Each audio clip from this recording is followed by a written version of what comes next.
je vais passer la main à Toby qui va vous parler, il va montrer un exemple financier. Il va vous parler des visuels, notamment de ce qu'on appelle les visuels IBCS et aussi de l'aspect collaboratif. À toi, Toby. Merci Jean-Christophe. Donc nous avons là la prévision d'atterrissage du compte d'exploitation qui était affichée sur la slide de Jean-Christophe. À gauche, nous avons la version Excel et à droite, la version web. Si on passe sur la version web juste pour regarder en détail ce qu'on a, on voit qu'on a des segments en haut qui vont influencer les éléments en dessous. Donc dans ce cas-ci, le pays et puis le mois en cours. Et on remarque que la mise en forme du tableau s'adapte.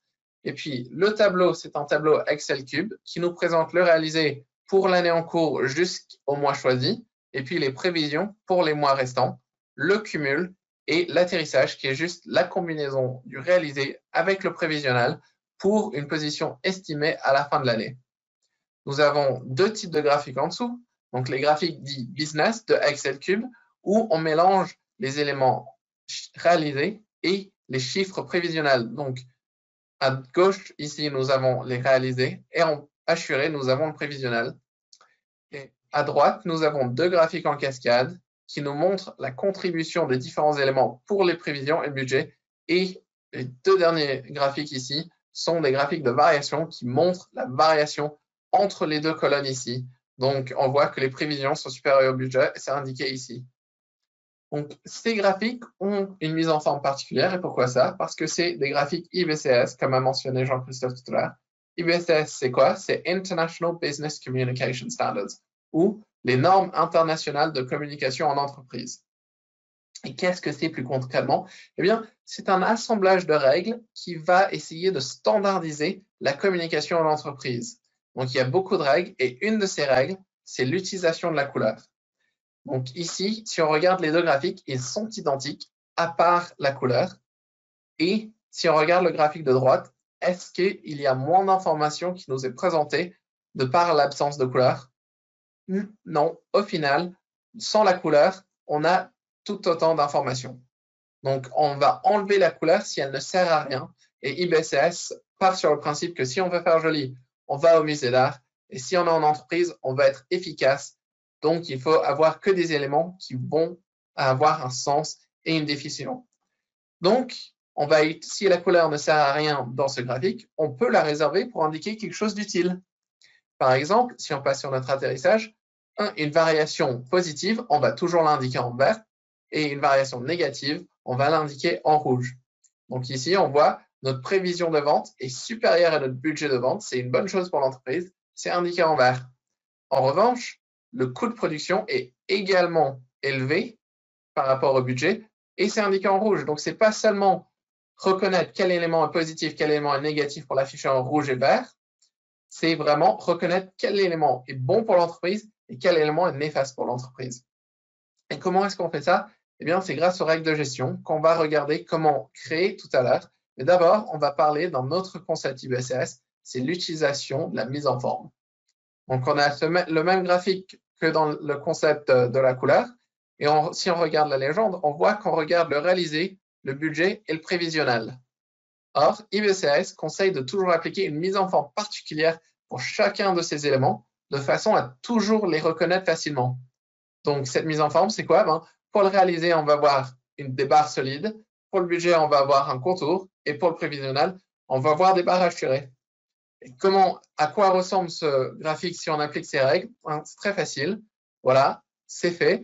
On a les réalisés en solide, le budget en contour et les prévisions en assuré. Et comment est-ce qu'on a défini ça? Eh bien, c'est grâce aux règles de gestion à nouveau. Et les règles de gestion, c'est quoi? C'est juste une option Excel Cube qui est facilement définie. Donc ici, en allant dans le graphique message, ajouter des règles métiers. Je peux préciser la connexion sur laquelle je vais appliquer ces règles. Je peux préciser l'élément que je vais définir. Donc, j'aurais pu choisir le mois en cours, naviguer vers la hiérarchie de la date. Mais ici, je vais aller sur le scénario et choisir quels éléments forment mon réalisé. Et je peux les glisser, déposer, cliquer sur ajouter. Et cela est incorporé dans mon classeur et sera reconnu et appliqué sur tous les graphiques qui seront insérés. Donc, c'est très pratique pour construire plusieurs choses. Donc, par exemple, ce graphique en cascade, c'est construit grâce aux règles et on va regarder ça, mais d'abord, on va regarder un dernier concept IBCS et c'est l'utilisation des échelles. Donc, si on regarde ces deux graphiques, le graphique de gauche représente les dépenses pour le siège et le graphique de droite, les dépenses pour le département des recherches et développement. Et à première vue, on se dit que les dépenses pour le siège sont plus élevées. Mais si on y prête plus attention, on voit qu'à ce niveau-ci, on est à 4 millions de dépenses, alors qu'à ce niveau-ci, on est à plus de 8 millions d'euros de dépenses. Donc, au final, ces graphiques sont mensongers, car la première impression qu'on a, c'est que le graphique de gauche est plus grand, alors que si on y prête plus attention, c'est en fait le contraire. Et IBCS veut absolument éviter cela. Comment? Eh bien, en appliquant simplement une échelle commune. Donc, c'est facilement fait dans Excel Cube avec les propriétés. On définit les propriétés du premier graphique. On veut caler l'échelle sur le deuxième graphique qui est nommé dépense R&D. Le graphique se rafraîchit et on a maintenant la même échelle appliquée entre les deux selon les normes IBCS pour que visuellement, au premier coup d'œil, on reconnaisse tout de suite quel élément est le plus grand.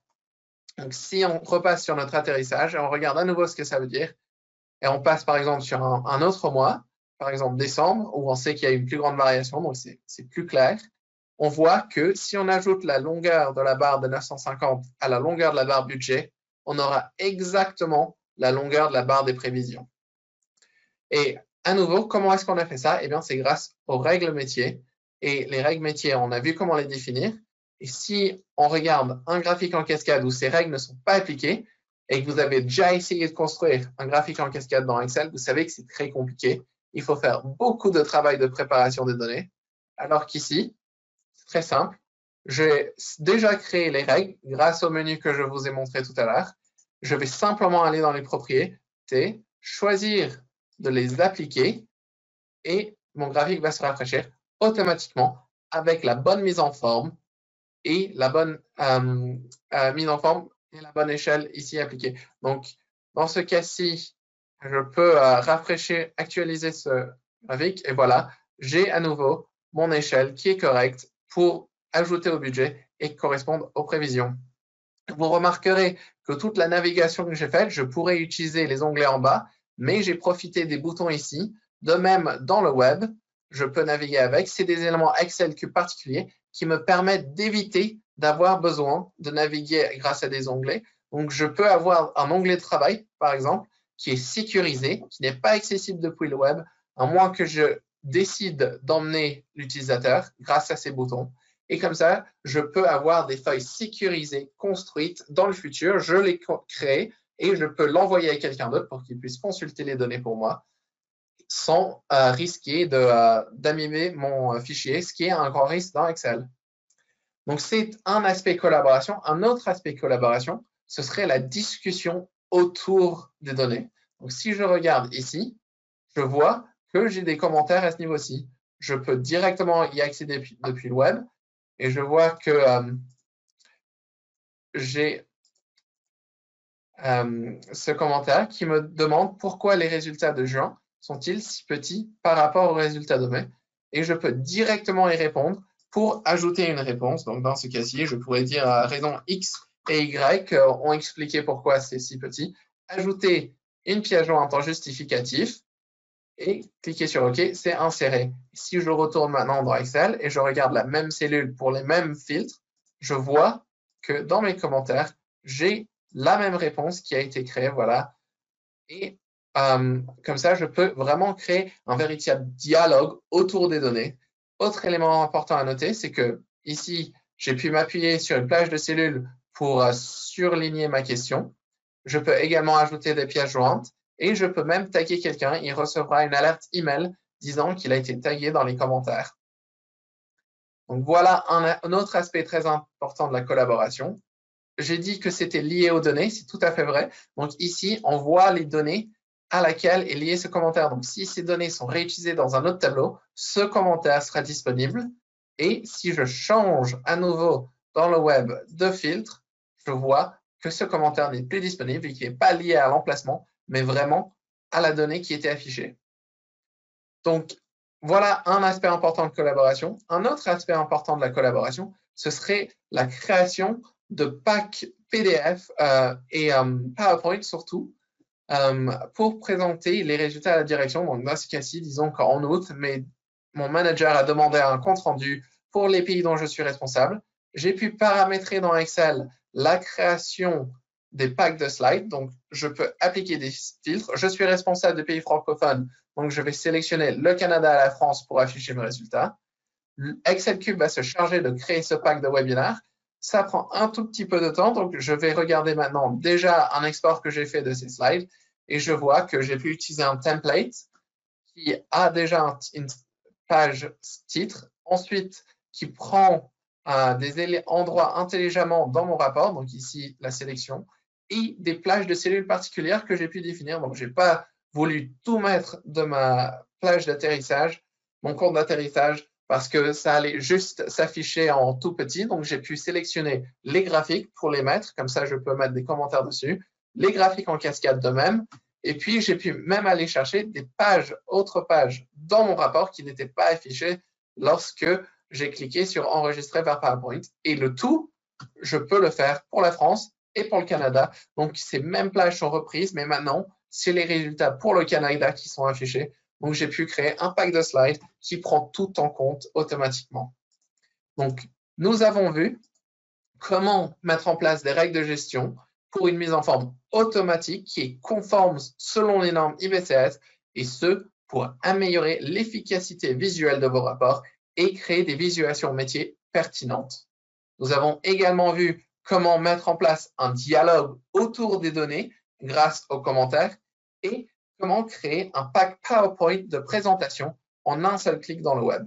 Donc, si je passe maintenant sur le web, voilà, vous voyez que ça vient de se télécharger. Donc, je peux cliquer dessus pour l'ouvrir juste pour vérifier qu'il n'y a aucun élément qui a changé. C'est vraiment la même chose qui est présente. Donc, je n'ai pas retouché les slides pour la démo. C'est généré comme vous le voyez.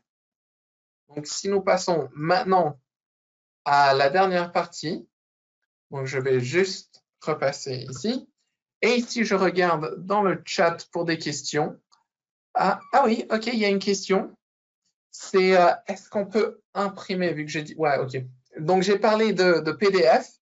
Et bien, c'est exactement ce qu'on peut faire. Donc, on peut créer des sélections PDF, soit sur le rapport entier, soit sur la feuille active, soit sur mon multisheet, qui me permet de paramétrer comme pour mon export PowerPoint. Donc, ici, à nouveau, France et Canada. Et pendant que ça charge, je note qu'on puisse aussi enregistrer vers Excel en version fixe ou en version live. Et cela nous permet et paramétrer entièrement selon la mise en forme Excel normale. Donc, j'ai juste utilisé zone d'impression. J'ai sélectionné toute cette plage-ci et j'ai défini comme zone d'impression. Et dans le web, une fois que le pack PDF apparaîtra, j'aurai cette apparence créée pour la France et pour le Canada, les pays dont je suis responsable, prêt à être imprimé. Donc ici, on voit la France et c'est selon la zone d'impression. Et puis à nouveau, le Canada. Donc voilà, c'est tout ce que nous avons le temps de vous présenter aujourd'hui. On est vraiment à court de temps. Donc je vais juste passer sur les dernières slides et puis on va se dire au revoir.